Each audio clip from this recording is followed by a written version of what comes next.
حکومت پنجاب کی ہدایات کے مطابق صوبہ بھر کی طرح ملتان ضلع کے جو پٹواری ہیں ان کو بھی تبدیل کرنے کا سلسلہ جاری ہے۔ تحصیل صدر کی طرح تحصیل سٹی میں بھی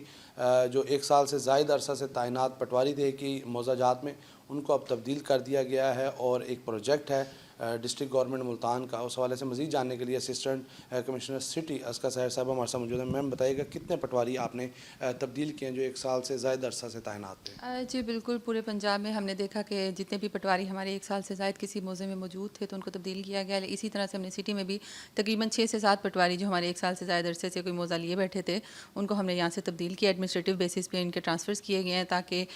وہ ان کو دوسرے حلقوں میں بھیجا جائے، وہ وہاں جا کے کام کر سکیں، تو یہ ایڈمنسٹریٹو بیسس پہ ایک بڑا فیصلہ کیا گیا۔ ٹرانسپیرنسی کو بھی انشور کر رہے ہیں کہ 1 سال سے زائد عرصہ ہیں تو وہ ان کی اجارہ داری نہ ہو، یا شفافیت کے لیے ڈی سی صاحب نے ایک پروجیکٹ لانچ کیا ہے کہ تمام پٹواری ایک ہی چھت تلے بیٹھیں گے، جس طرح تحصیل صدر میں ہوا، تحصیل سٹی میں بھی ایسا ہو چکا ہے؟ جی بالکل، پورے ضلع ملتان میں ڈسٹرکٹ ہمارے جو ڈپٹی کمشنر صاحب ہیں ان کی یہ ہدایت تھی، تو اس پہ ہم چاروں اے سیز نے امپلیمنٹیشن دی ہے۔ ہمارے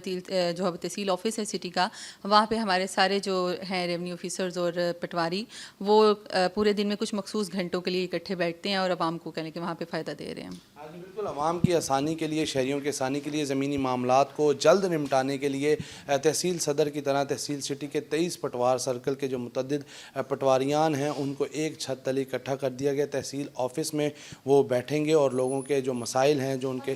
کیسز ہیں، ان کو حل کرنے کے لیے وہاں پر موجود رہیں گے۔ اسی طرح تحصیل صدر کے بھی 104 پٹوار سرکل کے پٹواریوں کو اکٹھا کر دیا گیا، اور اسی طرح جو 1 سال سے زائد عرصہ سے تعینات پٹواری تھے ان کو بھی تبدیل کر دیا گیا تاکہ شفافیت جو ہے اس کو انشور کیا جا سکے۔